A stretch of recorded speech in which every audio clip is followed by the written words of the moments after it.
Alors, aujourd'hui, on va se plonger dans une œuvre que tout le monde connaît ou croit connaître, Le Petit Prince. On va voir ensemble comment, derrière l'histoire toute simple d'un garçon venu des étoiles et d'un pilote perdu dans le désert, se cache une philosophie vraiment profonde. Une histoire qui nous pousse à nous demander ce qui compte réellement. Et cette question, elle est vraiment au cœur de tout. C'est elle qui met en scène le conflit principal du livre. Deux manières de voir le monde qui semblent totalement opposées. D'un côté, il y a le monde des adultes qui est obsédé par les chiffres, les faits. Et de l'autre, une vision qui cherche à saisir ce qui ne se voit pas, ce qui est invisible pour les yeux. Bon, rentrons dans le vif du sujet. Tout commence avec le pilote, complètement abasourdi par l'arrivée du petit prince. Ce petit bonhomme lui pose 1 million de questions, mais les siennes à lui, au pilote, on dirait qu'il ne les entend même pas. Et c'est justement à travers les quelques mots que le prince lâche comme ça, presque par hasard, que son mystère va commencer à se percer. Voilà, ça c'est leur première vraie interaction étrange. Quand le prince voit l'avion, sa première réaction n'est pas de demander « c'est quoi cette machine ?» Non, pas du tout. Il part du principe qu'ils viennent tous les deux du ciel, qu'ils partagent une origine extraterrestre. C'est un indice énorme en fait sur sa propre façon de voir les choses. Et ce n'est que le début. Une remarque toute simple du petit prince à propos de l'avion va donner au narrateur le premier vrai gros indice sur ses origines. Ça y est, le pilote est intrigué et il commence à rassembler les pièces du puzzle. Le prince a lâché cette info sur les autres planètes, une sorte de demi-confidence qui travaille le pilote. À partir de là, il n'a plus qu'une seule obsession, en savoir plus. Comprendre d'où peut bien venir cet être si particulier. Et voilà, on y est, le moment clé. En regardant l'avion, le prince dit ça. Pour lui, c'est une évidence. Un engin comme ça ne peut pas aller très loin. Cette petite phrase, qui a l'air de rien, provoque une illumination dans l'esprit du narrateur. Et la conclusion, elle est à la fois toute simple et terriblement mélancolique. La planète du prince, eh bien, elle est à peine plus grande qu'une maison. Et c'est pour ça qu'il sait que, même en allant tout droit, on ne va jamais bien loin. On sent toute l'intimité, mais aussi toute la solitude de son petit monde. Cette découverte nous amène à un point crucial, la façon dont le narrateur est obligé de raconter son histoire.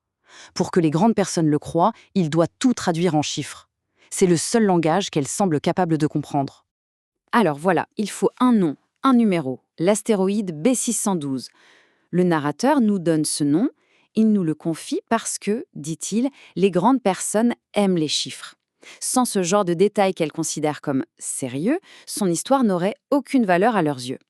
Et pour bien illustrer ça, il y a cette anecdote qui est juste parfaite. Ce n'est pas la découverte scientifique qui a convaincu le monde, non, c'est le costume de l'astronome. C'est faux, non? Ça montre bien que dans le monde des adultes, l'apparence, le paraître, l'emporte bien souvent sur le fond, sur la vérité. Et tout ça, bien sûr, ça nous plonge au cœur du sujet, cette opposition radicale entre deux manières de connaître le monde, de connaître les gens. D'un côté, les questions des adultes, souvent superficielles. De l'autre, les questions qui vont à l'essentiel, celles qu'ils ont complètement oublié de poser. Regardez bien cette comparaison, c'est frappant. D'un côté, on a des chiffres, des statistiques, le poids, le salaire du père. De l'autre, on a des questions sur le son de la voix, les jeux préférés, des choses qui cherchent à connaître l'âme de la personne. C'est toute la différence entre compter et comprendre. Et avec l'exemple de la maison, c'est peut-être encore plus flagrant. Pour les grandes personnes, il faut un prix, une valeur chiffrée, pour qu'elles s'exclament « Oh, comme c'est joli !» C'est comme si la beauté d'une maison en briques roses avec des colombes sur le toit ne pouvait pas exister sans une étiquette de prix attachée. Allez, pour finir, on va toucher à la raison la plus intime, la plus personnelle du narrateur. Pourquoi est-ce qu'il raconte tout ça?